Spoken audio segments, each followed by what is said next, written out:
تو گویا کہ یہ دو رکن ہیں ایمان کے دو رکن ہیں۔ ایک العظمۃ للہ، اللہ تبارک و تعالیٰ کی عظمت اس کے دل میں قائم ہوتی ہے، اس عظمت قائم ہونے کے نتیجے میں اللہ تبارک و تعالیٰ کی عبادت کرتا ہے۔ اور الشفقۃ علی خلق اللہ، مخلوق پر شفقت جب اس کے اندر آتی ہے تو اس الشفقۃ علی خلق اللہ کے نتیجے میں یہ اپنی جیسی مخلوق کی خدمت کرتا ہے۔ اگر ایمان کا ایک رکن ہو اور دوسرا رکن نہ ہو تو اس کا ایمان ناقص ہے۔ اگر العظمۃ للہ تو ہے جس کے نتیجے میں عبادت کرتا ہے، لیکن الشفقۃ علی خلق اللہ نہیں ہے، مخلوق پر شفقت نہیں ہے جس کی وجہ سے اس کی خدمت کرے، تو جب یہ ناقص ہے تو یہ ایمان اس کا ناقص ہوگا۔ ہاں اگر الشفقۃ علی خلق اللہ تو ہے جس کی وجہ سے مخلوق کی خدمت کرتا ہے، لیکن العظمۃ للہ نہیں ہے، اللہ تبارک و تعالیٰ کی عظمت نہیں ہے جس کی وجہ سے اس کی عبادت نہیں کرتا، تو بھی اس کا ایمان ناقص ہے۔ گویا کہ یہ دونوں کے دونوں رکن اگر ہوں گے تو سمجھے اب ایمان کامل ہے کہ اللہ کی عظمت بھی ہے اور اللہ کی مخلوق پر شفقت بھی ہے۔ اسی سے حقوق اللہ اور حقوق العباد کا باب مکمل ہوتا ہے۔ اگر ایک ہے اور دوسرا نہیں ہے، یا دوسرا ہے اور پہلا نہیں ہے، یا دونوں نہیں ہیں، ان صورتوں میں ایمان مکمل نہیں ہے۔ اور اگر دونوں ہیں اب اس کا ایمان مکمل ہے۔ اس لیے تو حدیث میں فرمایا کہ لا یؤمن احدکم، تم میں سے اس وقت تک کوئی مومن نہیں ہو سکتا جب تک کہ اس کی زبان اور ہاتھ کے ایذا سے کوئی دوسرا مسلمان محفوظ نہ ہو۔ المسلم من سلم المسلمون من لسانی و یدی، کہ کامل مسلمان، کامل ایمان والا مسلمان وہی ہے کہ جس کی زبان اور ہاتھ کی ایذا سے دوسرے مسلمان محفوظ رہیں۔ ظاہر ہے کہ اگر اس کی زبان سے اس کو ایذا پہنچ رہی ہے، اس کے ہاتھ سے اس کو ایذا پہنچ رہی ہے، اس کا مطلب ہے کہ یہ اس کی خدمت نہیں کر رہا، کیونکہ خدمت سے تو مقصود راحت ہے،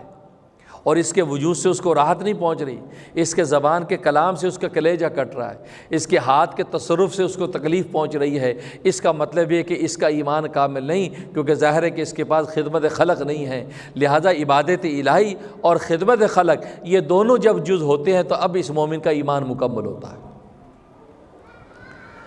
لیکن اگر صرف عبادت ہی عبادت ہے، خدمت نہیں ہے، یا صرف خدمت ہی خدمت ہے، عبادت نہیں ہے، تو ان دونوں صورتوں میں اس کا ایمان مکمل نہیں۔ جیسے مغربی معاشروں میں آپ دیکھیں تو یہاں خدمت ہی خدمت ہے، یہ خدمت خلق کے ویلفیئر کے سسٹم ان کے چل رہے ہیں، خدمت خلق چل رہی ہے، جانوروں کو پروٹیکشن ہے، اینیمل پروٹیکشن کے ادارے قائم ہیں، ہر چیز کی پروٹیکشن کریں گے، چیونٹیوں کی پروٹیکشن کریں گے، کتے بلوں کی پروٹیکشن کریں گے، لیکن وہ مالک جس نے ان کو پیدا کیا ہے، یہ مملوک اپنے مالک کو پہچانتا نہیں ہے، یہ مخلوق اپنے خالق کو جانتی نہیں ہے، یہ مرزوق اپنے رازق کو جانتا نہیں ہے، اس کے حق کو جانتے نہیں ہیں، اس کے حق کی پروٹیکشن کرتے نہیں ہیں، اس کی عظمت کی پروٹیکشن کرتے نہیں ہیں، اس کا مطلب ہے کہ ان کا ایمان کامل نہیں۔ یہ خدمت خلق تو کر رہے ہیں، یہاں تک کہ جانوروں کو بھی پانی پلاتے ہیں، جانوروں کو بھی کھانا کھلاتے ہیں، جانوروں کی بھی مرہم پٹی کرتے ہیں، لیکن جس نے جانور پیدا کیا، جس نے مرہم پٹی کی طاقت پیدا کی، جس نے یہ ساری شانیں اور قوتیں پیدا کی ہیں، اس مالک کو یہ بھول جاتے ہیں۔ اس کا مطلب ان کا ایمان بھی کامل نہیں، ان کے پاس خدمت خلق تو ہے لیکن اللہ تبارک و تعالیٰ کی عبادت نہیں ہے۔ یہ سر کی ٹوپی کا تو شکر کرتے ہیں لیکن اس سر کا شکر نہیں کرتے جس نے سر عطا کیا ہے۔ اگر کوئی گھڑی تحفے میں دے دے اس کا تھینک یو تو کرتے ہیں، لیکن جس نے کلائی عطا کی ہے کہ جس پہ گھڑی باندھنی ہے اس کلائی دینے والے کا شکر کرتے نہیں ہیں۔ یہ انگوٹھی دینے والے کا شکریہ کرتے ہیں، جس نے انگلی عطا کی ہے، جس میں انگوٹھی سجتی ہے اس انگلی دینے والے عطا کرنے والے کا شکر کرتے نہیں ہیں۔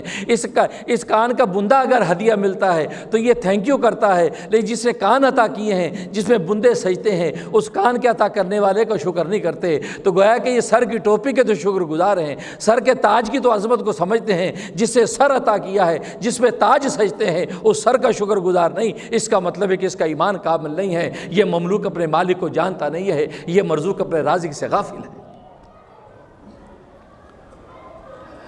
یہ دسترخوان پہ پڑے کھانے کے لذیذ کھانوں کو دیکھ کر تو شکر کرتا ہے، جس ذات نے چبانے کی قوت عطا کی ہے، ہضم کی طاقت دی ہے، کھانے کا سرور اور لذت جس نے عطا کی ہے اس خالق کا شکر کرتا نہیں ہے۔ اس کا مطلب ہی اس کا ایمان قابل نہیں ہے۔ ایمان کامل اسی وقت ہوگا جب عبادت بھی اس کی مکمل ہوگی، اس کی جو مخلوق کے ساتھ خدمت بھی مکمل ہوگی، اس لیے کہ جب اللہ تبارک و تعالیٰ سے اگر یہ محبت کرتا ہے تو اللہ تبارک و تعالیٰ اگر اس کا محبوب ہے، اس محبوب نے جو بھی چیز پیدا کی ہے اس کے ساتھ بھی اس کا سچا تعلق ہونا چاہیے۔